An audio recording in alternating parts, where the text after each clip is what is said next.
What's good, YouTubers and YouTubettes? This is JB Sports back again with another one. Got breaking news in regard to WBC heavyweight champion Tyson the Gypsy King Fury. Now, the WBC last week ordered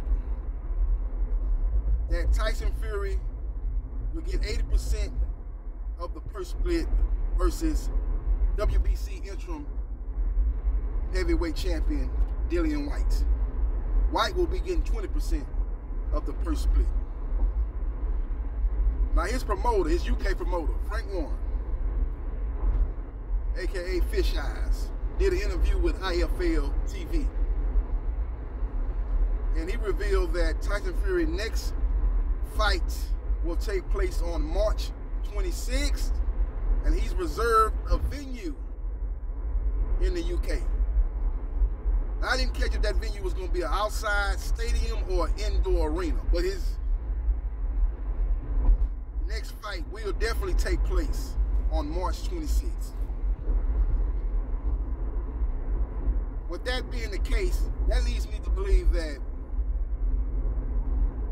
when the fight ultimately goes to purse bid, and I believe it's going to go to purse bid because Frank Warren also revealed in the interview that they've had no discussions with Team Whyte. That means Frank Warren and Bob Arum have had no discussions with Eddie Hearn in regards to trying to come to an agreement on the 80-20 split that was ordered by the WBC. That leads me to believe that Eddie Hearn is looking to take this fight to purse bid, and he feels very confident that Matchroom Boxing along with DAZN will win the purse bid, and they will stage the fight under Matchroom Boxing and on the DAZN app. If they do win the purse bid, with Frank Warren saying that they're going to be on March 26th, how could that be the case if Eddie Hearn didn't win the purse bid? They're going to be in charge of the promotion. They're going to set the table for the date of the fight. So for him to have the fight already preordained for March 26th for Tyson Fury, that leads me to believe that if Matchroom Boxing outbids Top Rank Boxing, Tyson Fury going to vacate that belt. He's going to vacate that belt. This just solidifies what I thought all along. Frank Warren and Bob Arum is not going to allow Tyson Fury to go fight on DAZN with Matchroom Boxing being the lead promoter. They're not going to allow it. So either they win the purse bid and stage the fight on March 26th against Dillian Whyte, or they take their ball and go home. You know that old saying when you're playing basketball and you know, and you and your team lose in the game, and then the next team is up, and you're sitting there waiting, and you get tired of waiting, and this and that and third, you pissed off that you lost, and you be like, hey man, I gotta get my ball, man. You get your ball and you just leave. And you leave everybody else stuck with no basketball game to play because they ain't got no ball. That's exactly what Bob Arum and Frank Warren gonna do.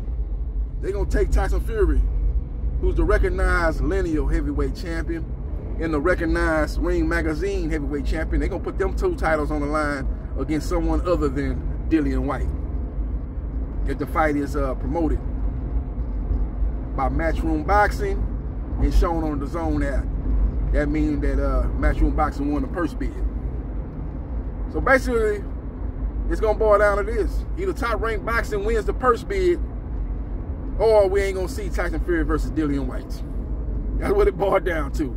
Now, as far as opponents goes, if Tyson Fury vacates the WBC belt, the front runner for that fight is Robert Helenius. The leader in the clubhouse for that fight is Robert Helenius, who's fresh off back-to-back victories over Adam Kanaki. You have two tall white guys fighting. You know, two skilled white guys, because Helenius is not as skilled as Tyson Fury, but he's very skilled for somebody of his size and you know, of his height. He's very skilled. He's not as skilled as Tyson Fury, so that'll be a very, very interesting matchup, but it'll boil down to Tyson Fury got all the attributes to win that fight, because everything Helenius does, Tyson Fury does it better. Tyson Fury is the better boxer. Helenius is not a bad boxer, but Tyson Fury is a better boxer. Helenius got decent power, but Tyson Fury's got more power. So he's just basically bringing a knife to a gunfight in that regard, so I don't see him winning that fight. Only way I can see him winning the fight is actually if he busts up and cuts up Tyson Fury a la Otto Wallin. Because if he's cut against Helenius, he's going to be in a bad predicament, a worse predicament he was against the light-hitting Otto Wallin. One thing about Helenius, he's a much more stronger puncher, a much harder puncher than Otto Wallin. So if he can cut up Tyson Fury, maybe he can win that fight on stoppage. You know, referee stops the fight due to cuts, or maybe Tyson Fury, you know, corner waves the white flag. They don't get the answers from Tyson Fury they're looking for, asking should he continue. You know, when you're in there with a light-hitting guy like Otto Wallin, and then you had a big money fight on the horizon with Deontay Wilder, it was you gotta get a guy credit, man. You gotta get a guy credit for ultimately continuing on. But this will be a different scenario. It's a guy that's already won the belt. He's always a so-proclaimed heavyweight champion. He'll be in there with a guy that's a harder puncher. Will he be so inclined like he did in Otto Wallin fight if he's in that same situation to continue? I think he would be, because I think he is a warrior. You know, I think he showed that in the Deontay Wilder fight, so I think he would carry on and do what he got to do to ultimately prevail in that fight with Helenius. But that's just one scenario that I can see, only scenario I can see that will give Helenius any glimmer of hope of beating and defeating Tyson, the Gypsy King Fury. But that's the latest news, though. March 26th is the date set by Tyson Fury's promoter, Frank Warren. So, like I told you guys in the last couple of videos when I talked about this fight here is going the same route of a lot of fights, man. It's like a soap opera. Remember when I tell you about these soap operas, man?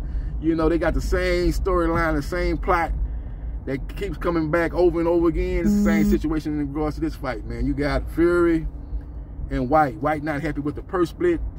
Eddie Hearn's not happy with the purse split, so Eddie Hearn is going to try to get that fight to go to purse bid, and he can win that purse bid and put that fight on Matchroom Boxing in the zone. And Eddie Hearn is a smart guy now. He thinks 2 steps ahead of a whole lot of people, not yours truly, because I'm right there with him. I'm probably a step ahead of him. I know what he's thinking before he's thinking.